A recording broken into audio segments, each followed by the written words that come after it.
प्रभु यीशु मसीह के नाम में जितने भी मसीह बहन भाई मेरी आवाज़ को सुन रहे हैं,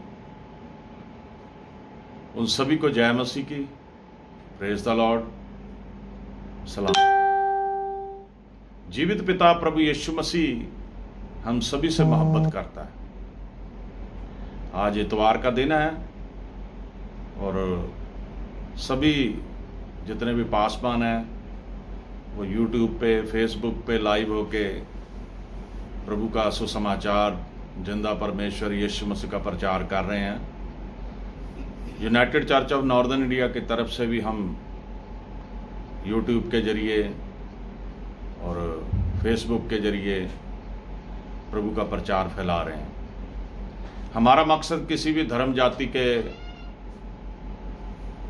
कोई टिप्पणी करने के ऊपर नहीं है, बल्कि अपने जिंदा परमेश्वर जिस पे हम भरोसा रखते हैं उसका प्रचार करने के ऊपर है।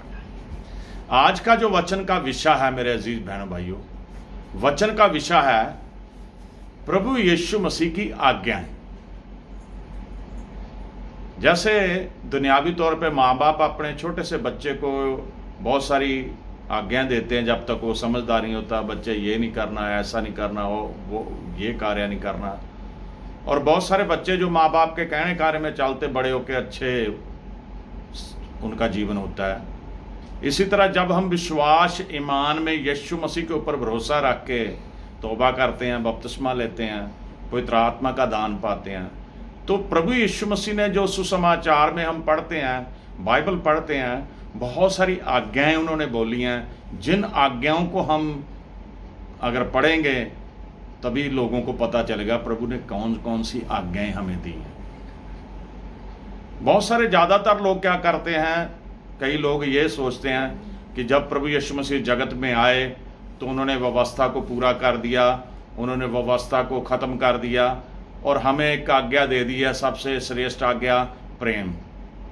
लेकिन वो ये नहीं जानते प्रभु यीशु मसीह की आज्ञाएं हैं क्या। सिर्फ प्रेम एक ही आज्ञा नहीं उन्होंने दी कि बस प्रेम करो एक दूसरे से, या प्रेम करो प्रभु ने जैसे हमसे प्रेम किया, बल्कि बहुत सारी आज्ञाएं हैं जिनको जानना हमें जरूरी है। आज पूरे विश्व में हाहाकार मचा हुआ है, महामारी फैली हुई है, लोग तड़प रहे हैं। हम वीडियो देख रहे हैं फेसबुक पे, यूट्यूब पे, कई मुल्कों में लोग सड़कों पे घुटने टेक के रो रो के दुआएं कर रहे हैं। हर जगह लोग प्रार्थना कर रहे हैं, हर जगह लोग प्रभु से हाथ फैला के अरदासें कर रहे हैं कि प्रभु इस रोग से सारे विश्व को बचा ले। मेरे अजीज बहनों भाइयों, रोग से हम तभी बचेंगे, महामारियों से तभी हमारी हिफाजत होगी अगर हम प्रभु के हुक्मों को मानेंगे, प्रभु की आज्ञाओं को मानेंगे। बाइबल हमें क्या बताती है, हम देखेंगे कि प्रभु की कुछ आज्ञा हैं जिन्हें आज मैं बताऊंगा। आज्ञा बहुत सारी हैं, लेकिन एक ही समय में खत्म नहीं हो सकती, लेकिन कुछ आज्ञाओं को आज बताएंगे और कुछ आज्ञाओं का पार्ट 2 में हम उसको बताएंगे। तो जो आज हम पढ़ेंगे, पहली आज्ञा प्रभु की है यीशु मसीह की, पश्चाताप। जो पहली आज्ञा है पश्चाताप। हम वचन पढ़ेंगे मत्ती रसूल की इंजील 4 अध्याय उसकी 17 आयत पढ़ें जरा।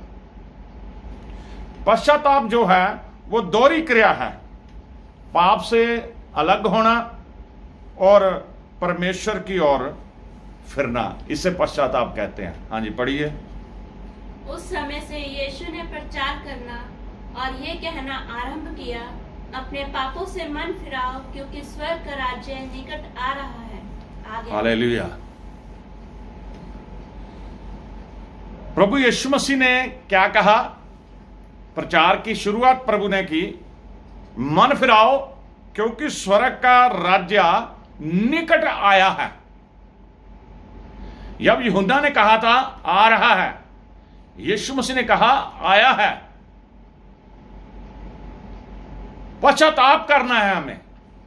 जब कोई इंसान इस आज्ञा को नहीं मानता, जब तक वो तौबा नहीं करेगा, पश्चाताप नहीं करेगा, वो उसका मन नहीं बदलेगा। इंसान मां की कोख से जन्म लेता है, सभी लेते हैं, और अपनी ग्रोथ के हिसाब से बढ़ता है, लेकिन जब वो समझदार हो जाता है जो विश्वास प्रभु पे करता है, जब प्रभु के वचनों को सुनता है, प्रभु की संगति में जाता है, तो उसे पता चलता है कि उसने जीवन में बहुत सारे पाप किए। और बहुत सारी लोगों की गवाहियां भी हैं कि पहले उनका जीवन बहुत बुरा था, लेकिन जब यीशु मसीह उनके जीवन में आए तो उन्होंने पश्चाताप किया, और पश्चाताप करके उन्होंने पापों से अपने आप को जुदा कर लिया, पापों से उनका मन फिर गया, उन्होंने पापों को छोड़ दिया। और जब पश्चाताप करेंगे तभी हम ये जानेंगे कि हमारे गुरु ने, प्रभु यीशु मसीह ने क्या कहा है कि मन फिराओ क्योंकि स्वर्ग का राज्य निकट आया है, निकट है। हालेलुया। मेरे अजीज बहनों भाइयों, ये पहली आज्ञा है यीशु मसीह की। अब इसी तरह से दूसरी आज्ञा जो है विश्वास, विश्वास उसे हम वचन में देखेंगे कि दूसरी आज्ञा में प्रभु क्या कहते हैं विश्वास में। यूहन्ना रसूल की इंजील 14 की पहली आयत, तुम्हारा मन व्याकुल ना हो, तुम्हारा मन व्याकुल ना हो, परमेश्वर पर विश्वास रखो, तुम परमेश्वर पर विश्वास रखते हो, मुझ पर भी विश्वास रखो, मुझ पर भी विश्वास रखो। आमीन। आमीन। यहां प्रभु यीशु मसीह कहते हैं अगर विश्वास करना है तो पूर्ण विश्वास करना है। प्रभु क्या कहते हैं जब वो धरती पर थे, अपने चेलों को शिक्षा दे रहे हैं, लोगों को शिक्षा दे रहे हैं कि तुम्हारा मन जो है व्याकुल ना हो, उदास ना हो, डरे ना, बल्कि क्या हो, तुम परमेश्वर पर जिस तरह विश्वास करते हो उसी तरह मुझ पर भी विश्वास रखो। आमीन। अगर हम यीशु मसीह की इस आज्ञा के ऊपर ध्यान नहीं देते, हमारा विश्वास कैसा है? आज विश्वास सिर्फ चंगाई की तरफ है लोगों का। आज भीड़ लग रही है, बहुत सारी हम न्यूज में देखते हैं, बहुत सारे फेसबुक के पोस्टें देखते हैं, यूट्यूब पे चैनल देखते हैं, जिन पासवानों के पास जिन प्रभु के दासों का भीड़ लगती है, वहां भीड़ किस लिए जा रही है? वो यीशु मसीह की आज्ञा जो है विश्वास की, उसकी तरफ उनका ध्यान नहीं है। उनका ध्यान सिर्फ है, उन्हें चंगाई चाहिए, उन्हें बीमारी से चंगाई चाहिए, उन्हें कैंसर से चंगाई चाहिए, उन्हें टीबी से चंगाई चाहिए, उन्हें दर्दों से चंगाई चाहिए, उन्हें रोगों से चंगाई चाहिए, उन्हें दुष्ट आत्माओं से चंगाई चाहिए। उनको और कोई लेना देना नहीं, उस किसी बात पे नहीं है। ना तो वो अच्छे ढंग से तौबा कर रहे हैं, ना ही वो अपने आप को पश्चाताप के लिए दे रहे हैं। यीशु मसीह की आज्ञाओं को उनको कोई उनके ऊपर असर नहीं है, बल्कि सिर्फ वो चमत्कार के लिए भागे फिर रहे हैं। मेरे अजीज बहनों भाइयों, जब हम पश्चाताप करेंगे, दूसरी आज्ञा में विश्वास करेंगे, तो जब विश्वास करेंगे यीशु मसीह के ऊपर, तो वो हमारा पिता है, वो हमारी हर बात को जानेगा, हमें दुष्ट आत्मा से बचाएगा, हमें रोगों से बचाएगा, हमारी हर जरूरत को पूरी करेगा अगर हम विश्वास करेंगे तब। क्योंकि बाइबल में एक बात लिखी है कि अगर तेरा विश्वास राय के दाना जितना भी यीशु मसीह के ऊपर है, तो पहाड़ को भी अगर कहेंगे सरक जा, जाके समुद्र में जा पड़, तो समुद्र में जा पड़ेगा। ऐसा ही होगा। अगर तेरा विश्वास राय के दाने जितना भी है, शहतूत को पेड़ को जड़ से क्या उखड़ के समुद्र में जा लग, ऐसा ही हो जाएगा। लेकिन मेरे अजीज बहन भाइयों, बाइबल में बहुत सारी कहानियां हैं, जिन लोगों ने विश्वास किया उन्होंने चंगाई पाई। प्रभु के पास एक कोढ़ी आया और दंडवत करके घुटने टेक के कह रहा है, प्रभु अगर आप चाहें तो मैं चंगा हो सकता हूं। तो यीशु मसीह ने उसे छुआ और उसने कहा, मैं चाहता हूं कि तू चंगा हो जा, और वो उसका कोढ़ जाता रहा। मेरे अजीज बहन भाइयों, इस बात में कितना विश्वास है कि वो कोढ़ी जिसे शहर में प्रवेश करने की आज्ञा नहीं थी, किस तरह वो सभी भीड़ को चीरता हुआ यीशु मसीह के सामने आ गया, और यीशु मसीह को उसने विश्वास करा कि वो मुझे चंगा करेगा, और प्रभु ने उसे चंगा कर दिया। हमें आज्ञाओं को मानना है। अगर जीवन में कुछ प्राप्त करना है तो हमें आज्ञाओं को मानना है। हालेलुया। उसके बाद तीसरी आज्ञा जो है वो है नया जन्म। नया जन्म यूहन्ना रसूल की इंजील 3 अध्याय उसकी 7 पढ़ेंगे। 3 की 7 पढ़ें जरा। अचंभा न कर कि मैंने तुझसे कहा है, अचंभा न कर कि मैंने तुमसे कहा है, तुझे नए सिरे से जन्म लेना अवश्य है। तुझे नए सिरे से जन्म लेना अवश्य है। हालेलुया। अचंभा ना कर। निकोदेमुस को प्रभु यीशु मसीह ने जब ये कहा कि भाई तू अचंभा ना कर कि तुझे नए सिरे से जन्म लेना जरूरी है। अब नया जन्म क्या है? बहुत सारे बहन भाइयों को प्रभु के दास प्रचार भी कर रहे हैं, लेकिन उनको समझ नहीं आती, भीड़ की भीड़ वहां लगी हुई है, उन्हें पता ही नहीं नया जन्म क्या है। क्या जब हमारा नया जन्म हो जाएगा तो क्या नए कपड़े डालने शुरू कर देंगे हम? क्या अगर हमारा नया जन्म हो जाएगा तो नया घर बना लेंगे, हम नए घर में रहेंगे, अब पुराने घर को छोड़ देंगे? अगर हमारा नया जन्म हो जाएगा क्या हम अपने परिवार से दूरी बना लेंगे? अगर हमारा नया जन्म हो जाएगा क्या समाज से दूर रहने लग जाएंगे? ये सारी बातों को कोई नहीं जानता, क्योंकि हम देखते हैं कि जब कोई इंसान बहुत खुश होता है, दुनियावी तौर पे मैं आपको बता रहा हूं, हम देखते हैं वो गुनगुनाता है, कुछ ना कुछ बोलता है, बड़ा खुश होता है, तो लोग कहते हैं कि आज ये अपनी मस्ती में खुश है। लेकिन जब आपने नया जन्म पा लिया है तो अब आपका नया जन्म जब हो गया है, नए जन्म का मतलब को समझना है कि जो कुछ भी पुरानी बातें सारी बीत गई, अब जो पुराना है वो खत्म हो गया। पुराना क्या था? पाप थे हमारे जीवन में, बुराई थी हमारे जीवन में, गलत रास्तों पे हम चल रहे थे, परमेश्वर से दूर थे। और जब हमने नया जन्म पा लिया, तौबा कर ली, बपतिस्मा ले लिया और नया जन्म जब हमने ग्रहण कर लिया, तो फिर हम सब कुछ हमारा नया हो जाता है। फिर हमारी कोई जाति नहीं हो रहती, कोई धर्म नहीं रहता, सब कुछ यीशु है, सब कुछ यीशु है, सब कुछ यीशु है। क्योंकि मेरे अजीज बहनों भाइयों, जिसने नया जन्म पाके अनुभव कर लिया कि उसने नया जन्म पाया है, तो फिर वो उसका जीवन बदल जाता है। निकोदेमुस का भी जीवन बदल गया, उसने नया जन्म पाया, और जब नया जन्म पाया तो उसका जीवन जो है बदल गया। उसे अचंभा हुआ, वो प्रभु से पूछता भी है, क्या कोई ऐसा इंसान, क्या इंसान दोबारा अपनी मां की कोख में जाके नया जन्म ले सकता है? बुढ़ा हो गया जो। लेकिन प्रभु ने कहा, अचंभा ना कर कि मैंने तुझे कहा कि तुझे नया जन्म प्राप्त करना जरूरी है। और प्रभु ने आगे उस वचन में, अगर हम उस अध्याय को पढ़ें, क्योंकि मैं तुमसे सच सच कहता हूं, जब तक कोई जल और आत्मा से बपतिस्मा न ले, परमेश्वर के राज्य में प्रवेश नहीं कर सकता। मेरे अजीज बहनों भाइयों, नए जन्म का महत्व हमारे जीवन में बहुत है। नया जन्म जब हम ले लेते हैं, बहुत सारे लोग हैं जिन्होंने तौबा भी करी हुई है, बपतिस्मा भी लिया हुआ है, नया जन्म भी प्राप्त कर लिया बपतिस्मा लेके, लेकिन आज भी उनके काम पुराने हैं। वो पाप कर रहे हैं, वो सियाणे बाबे भूपे के पास चले फिर रहे हैं, वो लोगों से मक्कारी कर रहे हैं, जो प्रभु के हुक्म उनको नहीं मानते, शब्द के दिन की पालना नहीं करते, जो भी प्रभु के जो आज्ञा है उन्हें तोड़ते हैं। फिर उन्होंने नया जन्म क्या कौन सा पाया? एक जन्म जो है वो मां की कोख से इंसान को मिलता है, वो हमारा मां बाप के द्वारा इस जगत में परमेश्वर की आज्ञा के द्वारा आना है, वो पहला जन्म है हमारा।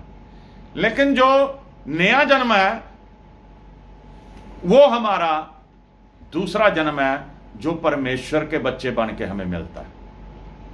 फिर पहले तो हमारे जो जन्म हमने जिस घर में लिया, उस माँ बाप का लेवल हमारे साथ चलता है, ये बच्चा, इसके डैडी का नाम ये है, इसकी माँ के नाम ये है। और लेकिन जब हम नया जन्म पाते हैं, फिर हमारा नाम के पीछे आता है, ये यीशु मसीह का बेटा है, यीशु मसीह की बेटी है। तो नए जीवन का महत्व बहुत बहुत ज्यादा है। लूका 10:20 भी पढ़ दो जरा।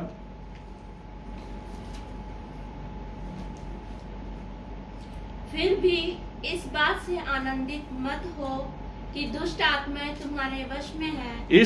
इस बात से आनंदित ना हो, यीशु मसीह बोलते हैं कि दुष्ट आत्माएं तुम्हारे वश में हो गई हैं, परंतु इस बात से आनंदित हो कि तुम्हारे नाम स्वर्ग में लिखे गए हैं। हालेलुया, कि तुम्हारे नाम स्वर्ग में लिखे गए हैं।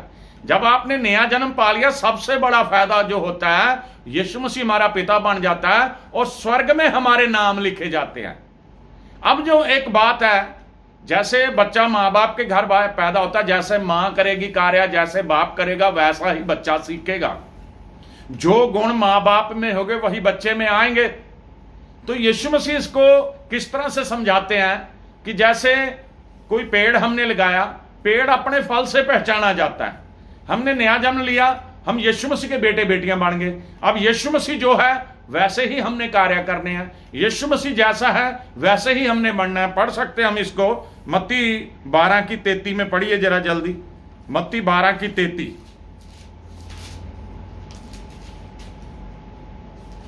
यदि पेड़ को अच्छा कहो तो उसके फल को भी अच्छा कहो। हाँ, यहां प्रभु यीशु मसीह ये कहते हैं, यदि पेड़ को अच्छा कहो तो उसके फल को भी अच्छा कहो। कल्ले पेड़ को ही नहीं अच्छा कहना, जो उसको फल लगा उसको भी अच्छा कहना है।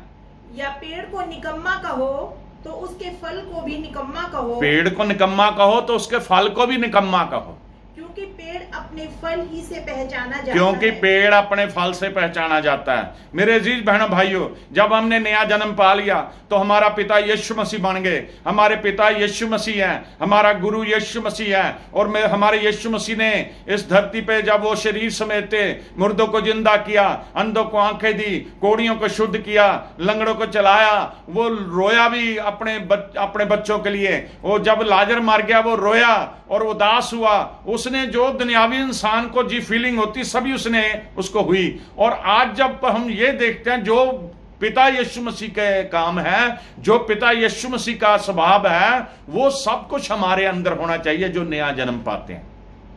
इसलिए प्रभु ने समझाया दृष्टांत में कि जे पेड़ को अच्छा कहो तो उसके फल को भी अच्छा कहो। फल कौन है? हम। पेड़ कौन है? हमारे यीशु। अगर पेड़ अच्छा है तो फल भी अच्छा होना चाहिए। ये थोड़ी ना पेड़ अच्छा हो फल बुरे लगे। अगर हम यीशु मसीह के बच्चे हैं तो हमने यीशु मसीह जैसे कार्य करने हैं। और यीशु मसीह को अपना मुक्तिदाता जब हमने माना है तो यीशु मसीह के पीछे हमने चलना भी है। बहुत सारे लोगों को आज तक यही समझ नहीं आई। कई जवान ये सोचते हैं खाओ पियो ऐश करो, जब मौत आएगी तो देख लेंगे। लेकिन मेरे अजीज बहनों भाइयों, इस जन्म में तो अगर कोई इंसान सिर्फ अपने इसी जन्म के बारे में सोचता है जो उसे मिला है, तो वो उसका मन, उसके विचार शुद्ध नहीं है।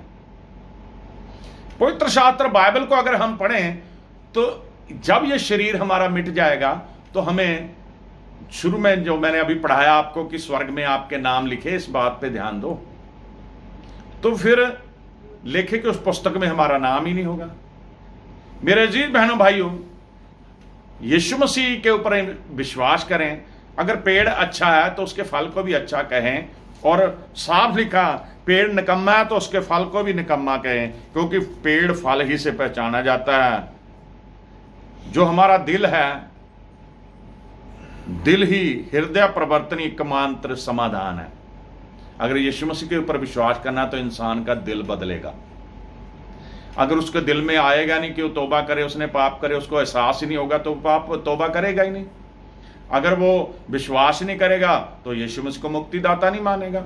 अगर वो नया जन्म नहीं पाएगा तो उसे कोई भी कुछ भी हासिल नहीं होगा। ये नहीं है कि पश्चाताप कर लिया और ये भी विश्वास कर लिया यीशु मसीह चंगा करता है, यीशु मसीह के पास आओ तो यीशु मसीह सब कुछ देता है, लेकिन नया जन्म ना पाए तो फिर स्वर्ग में नहीं हम जा सकते। नया जन्म जो अगर पाना है तो साफ लिखा कि इस बात की खुशी ना मनाओ कि दुष्ट आत्माओं के ऊपर हमारा वश है, बल्कि इस बात के ऊपर ध्यान दो कि तुम्हारे नाम स्वर्ग में लिखे हुए। मेरे जो विश्वासी बहन भाई, आपके नाम कहां लिखे हुए हैं? स्वर्ग में। किसने लिखे हैं? यीशु मसीह ने। हालेलुया। चौथी जो आज्ञा है वो है पवित्र आत्मा को ग्रहण करना।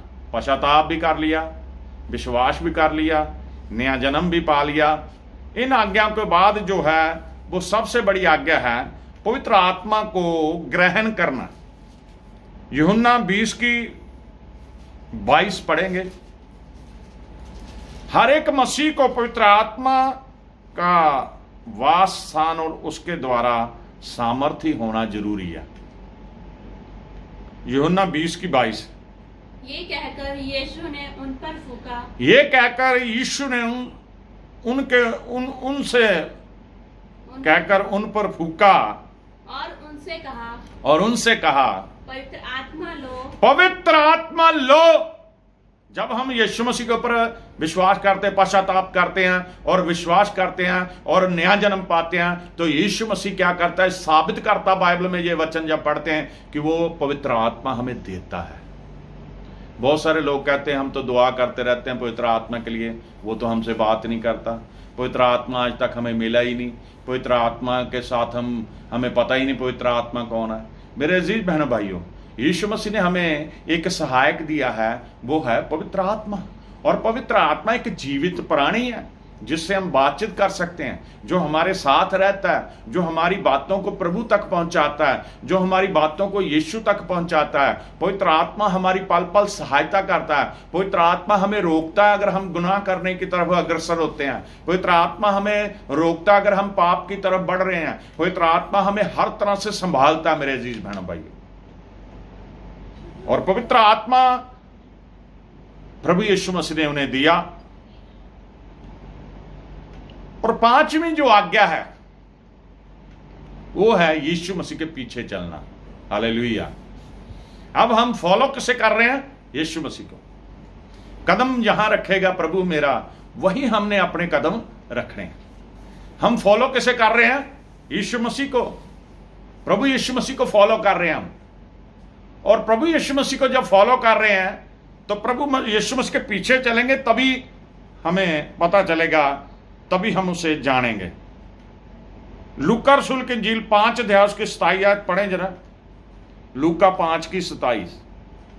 इसके बाद वह भाग गया और लेवी नामक एक चुंगी लेने वाले को चुंगी की चौकी पर बैठे देखा और उससे कहा, मेरे पीछे हो ले।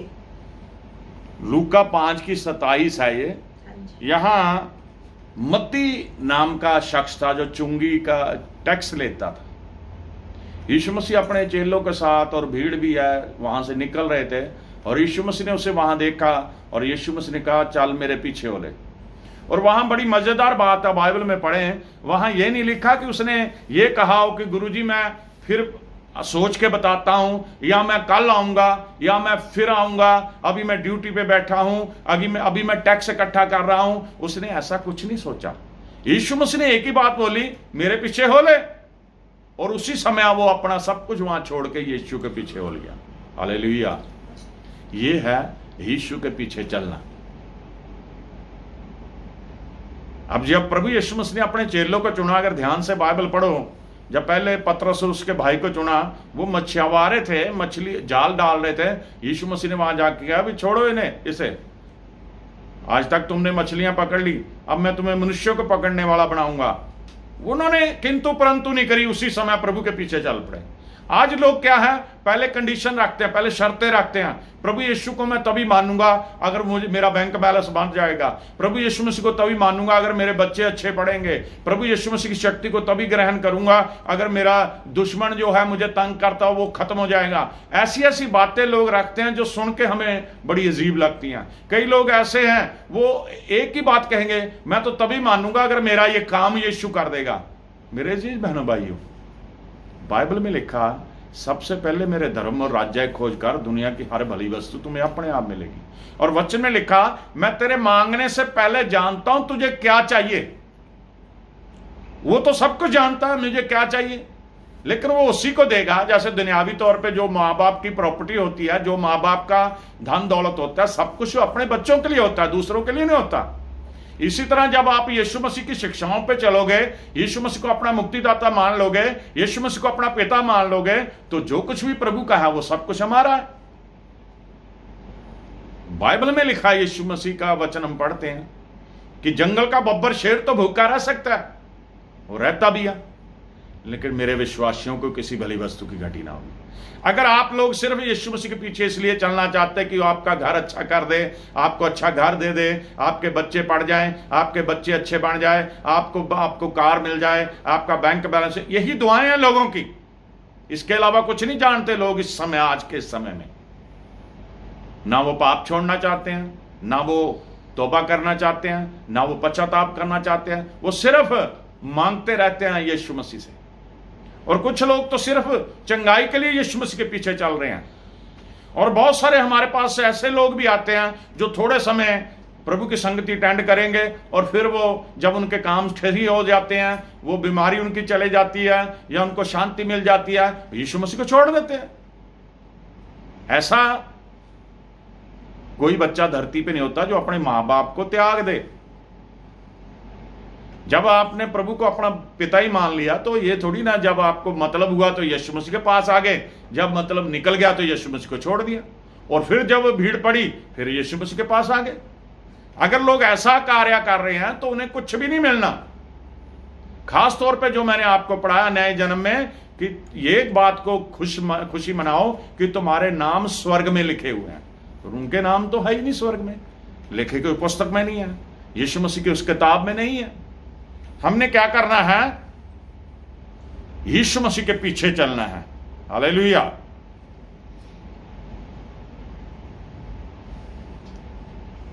बस ज्यादा लंबा नहीं हम करेंगे। छठा जो है वो है प्रार्थना। छठी आज्ञा है प्रार्थना। प्रार्थना एक मसीह के जीवन की विशेषता होनी चाहिए। हर समय प्रार्थना में रहो। लूका रसूल की इंजील 22 की 40 पढ़ें। लूका 22 की 40।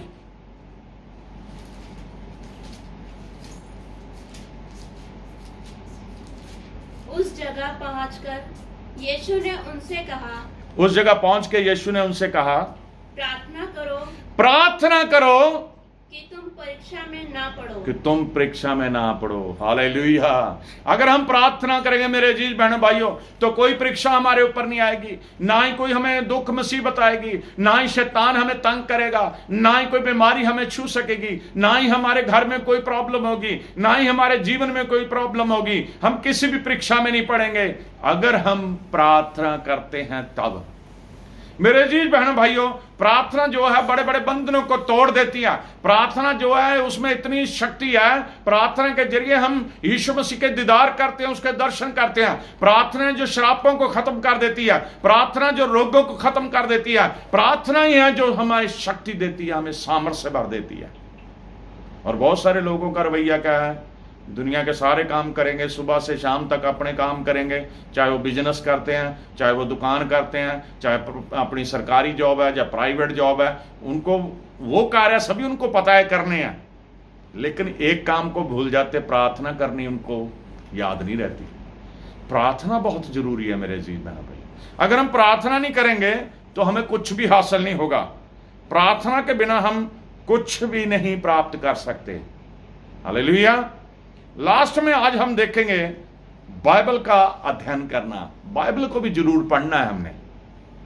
यूहन्ना रसूल की इंजील 15 अध्याय उसकी 20 आयत देखेंगे।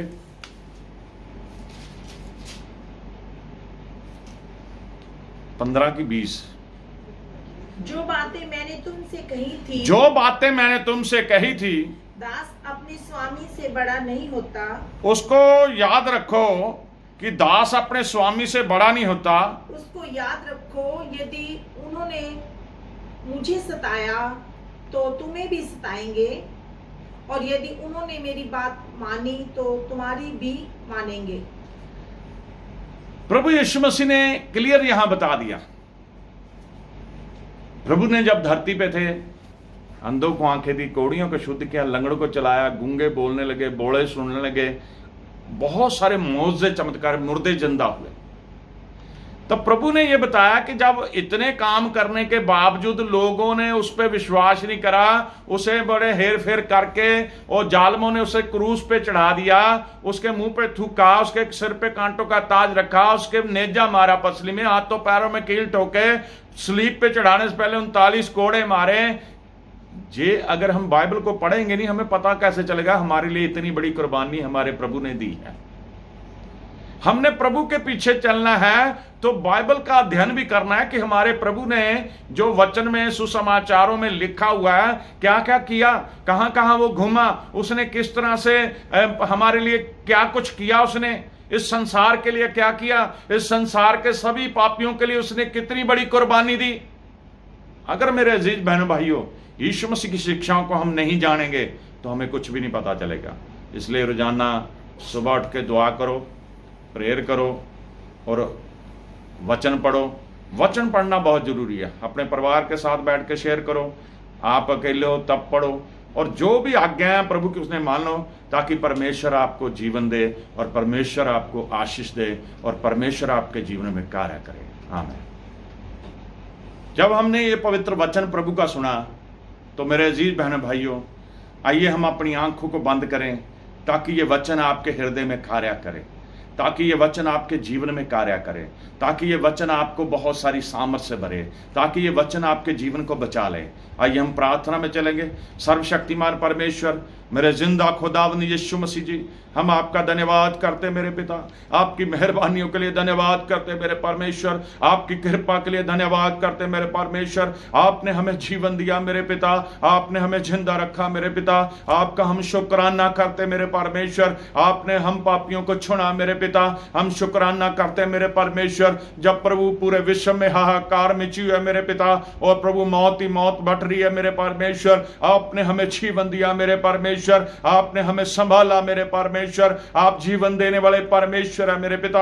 आपने तो मुर्दों को जिंदा किया, अंधों को आंखें दी, कोड़ियों को शुद्ध किया, लंगड़ों को चलाया, इसीलिए ताकि लोग आपके ऊपर विश्वास करें, लोग जाने कि वो परमेश्वर है, लोग जाने वो परमेश्वर का सच्चा और जिंदा खुदाबंद का जीवित पुत्र है। और महान परमेश्वर यूहन्ना रसूल की इंजील उसका 10 अध्याय उसकी 30 आयत में लिखा, मैं और पिता एक हैं। बहुत सारा प्रभु आपका शुक्राना करते आज के इस वचन के लिए। हम आपकी आज्ञाओं पे चले मेरे परमेश्वर, आपके हुक्मों की ताबेदारी में रहे मेरे परमेश्वर, और सारे शैतानी कामों को छोड़ दे मेरे परमेश्वर। अंधकार की सारे प्रभु साम्राज्य से निकल आए मेरे परमेश्वर, और ज्योति में आ जाए यीशु मसीह के नाम में, और रोशनी में आ जाए यीशु मसीह के नाम में। पवित्र आत्मा जी हमारी मदद करें। पवित्र आत्मा जी, जो बहन भाई मेरी आवाज को सुन रहे वो सभी बंधनों से छूट जाएं और सभी रोगों से निजात पाएं, सभी तरह की बीमारियां दूर हो जाएं, हर तरह के रोग को प्रभु दूर कर दीजिए यीशु नासरी जी।